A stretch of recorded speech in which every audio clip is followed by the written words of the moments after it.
Dari awal saya bilang nggak bakal terjadi itu, dan sekarang ternyata memang nggak ada investor kan. Jadi waktu saya bilang nggak ada investor yang masuk nol, Bahlil bilang ada 1.200 yang masuk tuh. Pak Rocky Gerung berbohong, dia menghina presiden. Sekarang dia sendiri bilang memang nol yang masuk.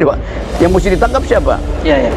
Menteri Investasi, Kepala BPKM Bahlil Lahadalia mengaku investor asing hingga kini belum masuk ke ibu kota Nusantara. Pasalnya, proyek tersebut baru membutuhkan penanaman modal dari dalam negeri untuk pembangunan tahap 1 kawasan inti pusat pemerintahan. Bahlil mengatakan, kalau ditanya kenapa belum ada investasi asing, desain klaster pertama selesai di lingkaran 1, baru masuk investasi asing di lingkaran 2. Sekarang investasi asing belum bisa masuk karena infrastruktur di lingkaran 1 belum selesai 100%. Nah, ibu kota tanpa ada kedutaan di situ akhirnya kan. Coba. Jadi seluruh konsep itu dari awal kita bisa prediksi. Apa dasarnya kita prediksi buruk? Karena nggak ada AMDAL. Jokowi memutuskan pindah ibu kota, setelah itu dia bilang periksa AMDAL-nya tuh. Jadi AMDAL dipakai untuk membenarkan keputusan politik. Kan mestinya AMDAL dulu baru bikin keputusan politik. Iya, clear. Kan jadi berpikirnya terbalik. Bagaimana meyakinkan investor misalnya bahwa di situ aman, bahwa tidak akan ada fraud segala macam.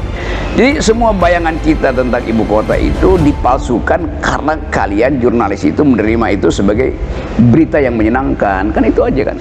Akan tetapi, Bahlil menampik apa yang dibangun di IKN sekarang ini masih berkutat dari anggaran pendapatan dan belanja negara. Ia menegaskan, proyek-proyek yang ada di IKN juga bagian dari investasi lokal. Bahlil mengaku proses pembangunan sarana dan prasarana di sana sudah hampir rampung. Hal itu disaksikannya saat berkunjung ke IKN pekan lalu. Investasi yang masuk di KN sekarang pada tahap pertama itu adalah investasi PMDN semuanya. Belum ada PMA yang melakukan groundbreaking. Kemarin saya baru pulang dari sana, seminggu lalu. Hotel udah hampir jadi. Rumah sakit sudah hampir jadi.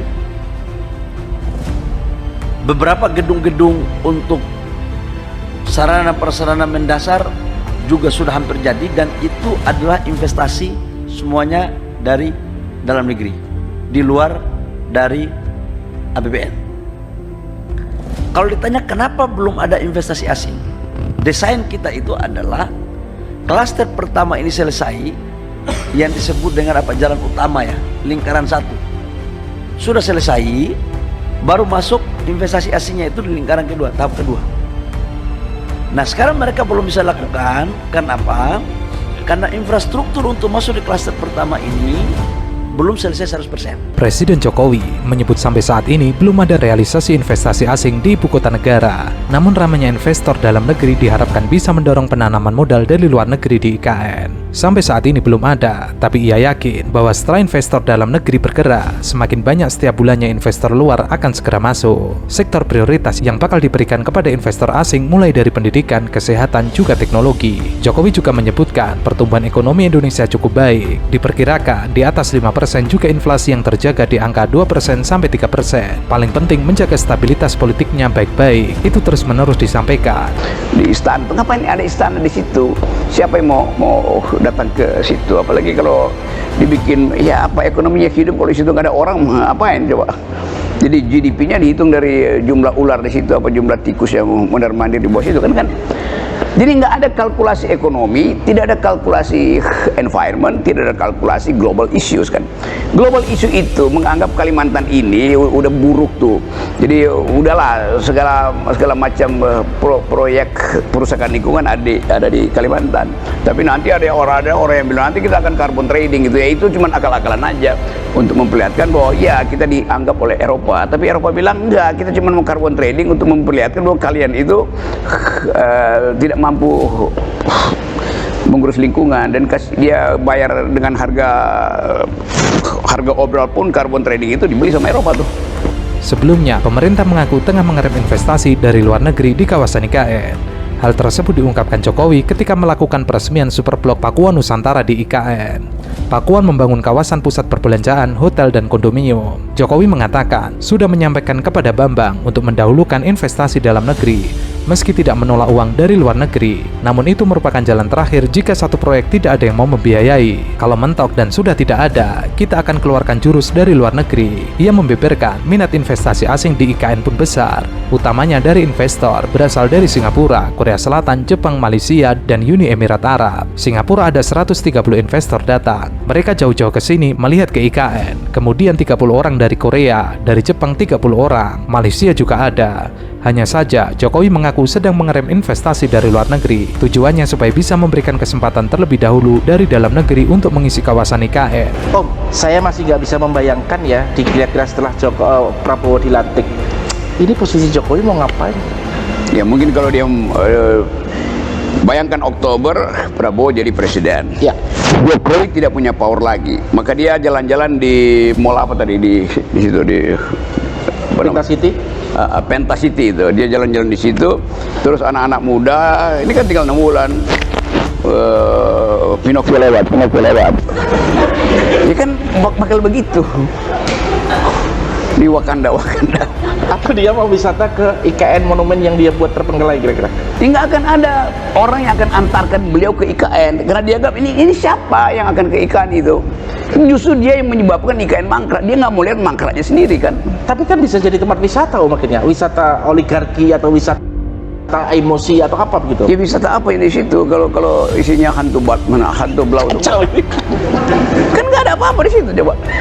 Kelihatannya memang ketua otorita itu tahu bahwa ini nggak mungkin selesai bulan Agustus, kan itu ya udah dimobilisasi lagi ke situ. Lalu Pak Luhut bilang enggak, itu semua bisa selesai itu. Iya, dari awal juga keyakinan itu pasti kena dihitung. Tetapi mundurnya dua orang ini itu menunjukkan bahwa tidak ada perencanaan yang matang di situ kan. Jadi Pak Luhut memang di blueprintnya ada, tetapi eksekusinya memang nggak jalan. Kenapa nggak jalan? Ya karena problem tidak diselesaikan.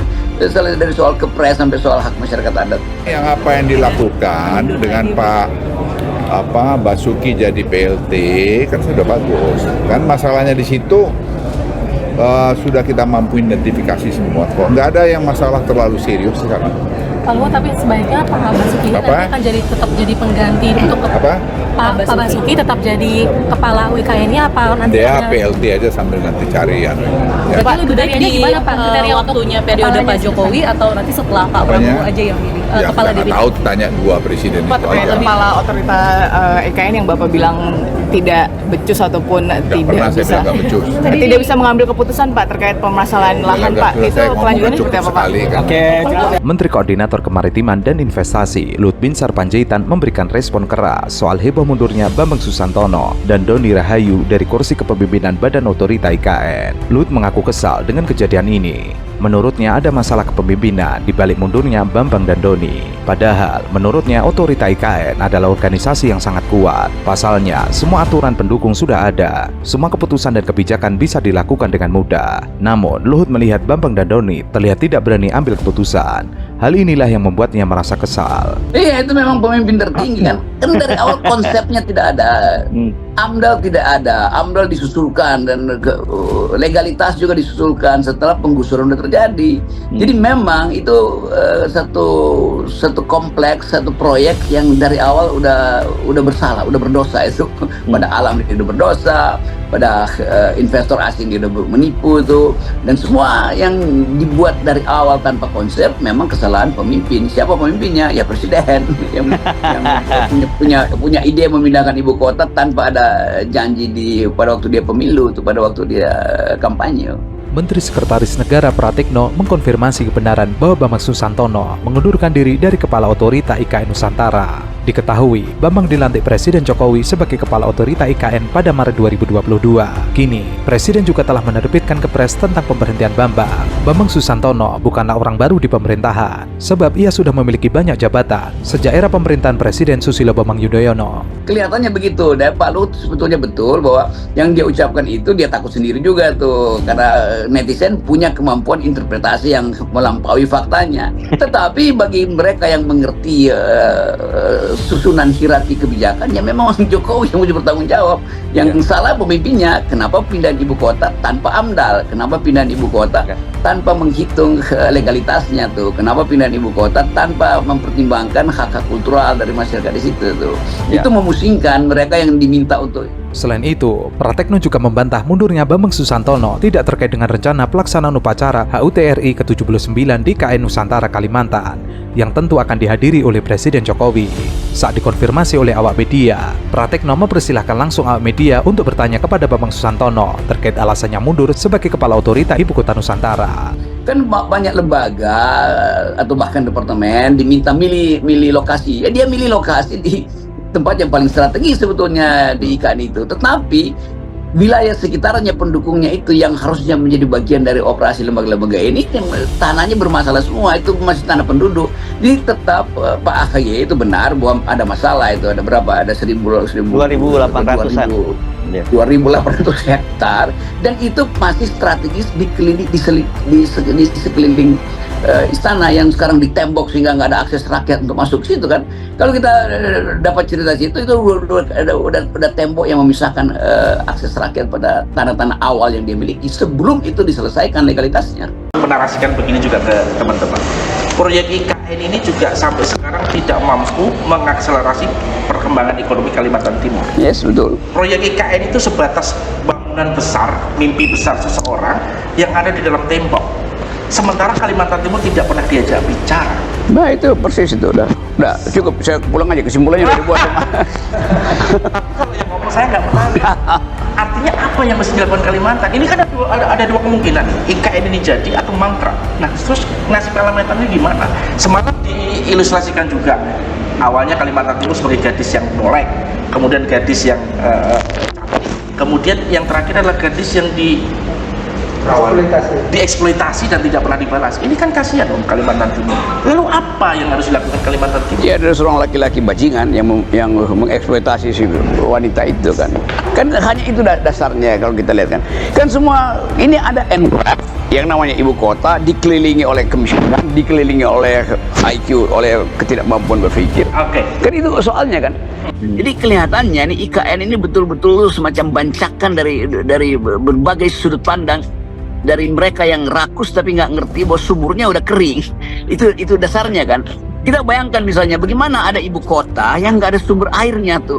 Kan Jokowi bilang dari awal bahwa ibu kota IKN itu akan pakai sistem sirkulasi dari dalam dirinya sendiri tuh, nggak akan pakai air dari luar ibu kota. Akan digali di bawah ibu kota itu akan ada sumur-sumur resapan segala macam. Ternyata nggak ada, itu kosong.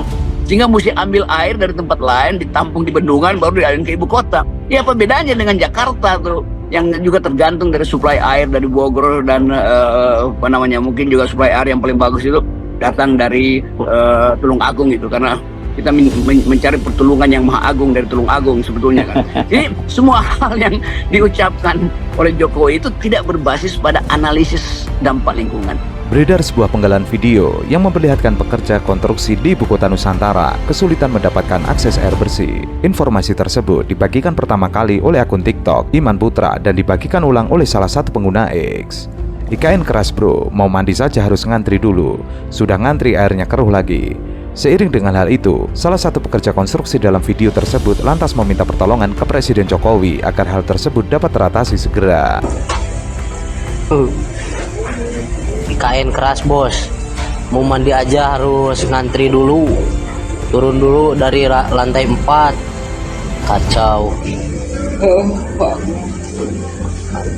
Ngantri gimana ini Pak Presiden? Aduh aing mah kayak setting cai, aduh.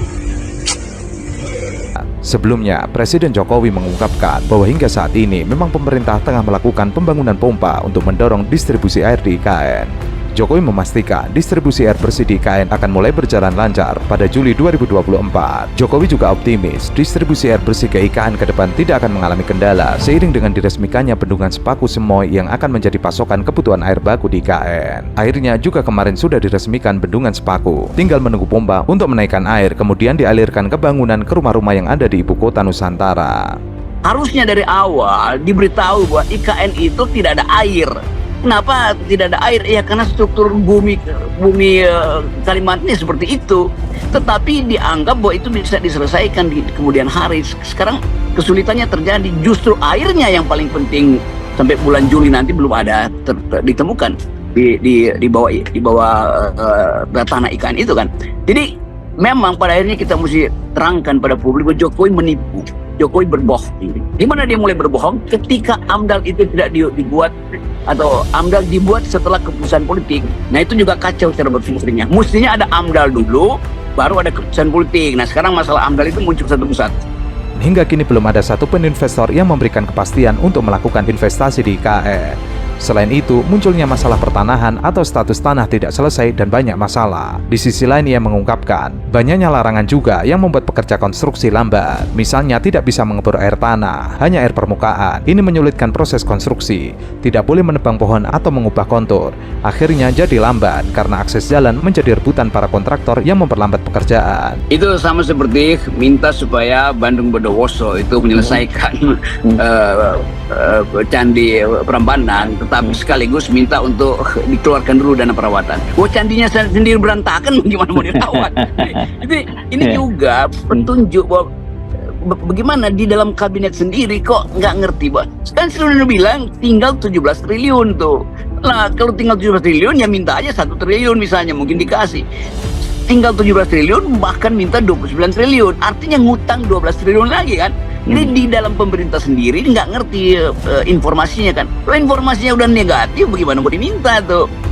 Syarat Kin Construction Company juga membuat kontraktor kelabakan karena harus menyesuaikan dengan berbagai persyaratan. Sementara itu, media asing menyoroti mundurnya Kepala Otorita Ibu Kota Nusantara Bambang Susantono dan Wakil Ketua Otorita IKN Doni Rahayu. Reuters misalnya membuat pertanyaan menyeruak di dalam negeri lewat artikelnya.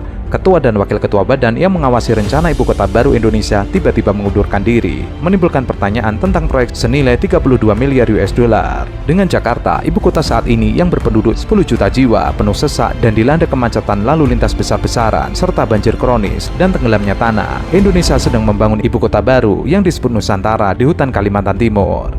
Ini Bandung Bondowoso sama Laro Jonggrang itu hidup di dalam satu orang, dia sendiri tuh. Dia jadi Bandung Bondowoso, jadi Loro Jonggrang, dia berantakin sendiri kan. Jadi ini Muki di Jonggrang sebetulnya nih ya tuh. Jadi semua hal yang kita bayangkan tentang masa depan itu akhirnya berantakan. Dan ini soal pertama yang dibayangkan juga oleh Pak Prabowo. Setiap kali Pak Prabowo dengar kata IKN, Pak Prabowo langsung dermatitis gitu, kulitnya mungkin gatal-gatal. Karena ini adalah soal yang menyangkut masa depan pemerintahan Pak Prabowo nanti tuh. Begitu simbol IKN berantakan, maka seluruh aspek keberlanjutan juga hilang tuh. Dan dia mesti terangkan pada Jokowi bahwa ini tidak mungkin dilanjutkan. Tapi bagi Jokowi nggak bisa, ini harus dilanjutkan tuh. Kenapa? Karena ini perintah dukun, bukan perintah ilmu pengetahuan. Jadi sekarang coba saya bayangkan seandainya seluruh APBN di-freeze untuk bikin IKN. Oke, semua kita oke, silahkan Pak Jokowi, kalau nggak usah tunggu 5 tahun ke depan multi layer APBN dalam 2 semester aja kita iakan jadi barang itu tuh. Oke. Sekarang pertanyaan, siapa yang akan memanage barang itu? Barang dengan high tech tinggi, barang dengan problem-problem lingkungan yang makin rumit itu. Yang bisa memanage ibu kota itu 2 semester ke depan adalah mereka yang IQ-nya di atas 100, yang punya kapasitas untuk membayangkan sistem komunikasinya macam-macam. Sekarang kita tanya, siapa yang punya IQ 100 di Indonesia? Nggak ada. IQ kita 78 average. Jadi IQ orang Singapura 105, IQ orang Vietnam 115. Maka yang akan kelola itu adalah Singapura dan Vietnam. Kan gampang pikirinnya kan. Jadi begitu dia jadi pun nggak mungkin kita yang kelola tuh. Apalagi kalau dianggap bahwa itu akan jadi motor pertumbuhan ekonomi baru. Ya FEU udah studi, iya memang ada pertumbuhan, tambahan pertumbuhan, tapi cuma 1,2%. Nggak ada gunanya itu. Dibandingkan dengan dimakan inflasi aja udah hilang tuh sebagai pertumbuhan. Jadi ada semacam dihipnosis kita oleh Pak Jokowi, itu akan jadi sesuatu yang bagus segala macam. Tapi dari awal saya bilang nggak bakal terjadi itu. Dan sekarang ternyata memang nggak ada investor kan. Jadi waktu saya bilang nggak ada investor yang masuk nol, Bahlil bilang ada 1.200 yang masuk tuh. Pak Rocky Gerung berbohong dia menghina presiden. Sekarang dia sendiri bilang memang 0 yang masuk. Yang mesti ditangkap siapa? Ya.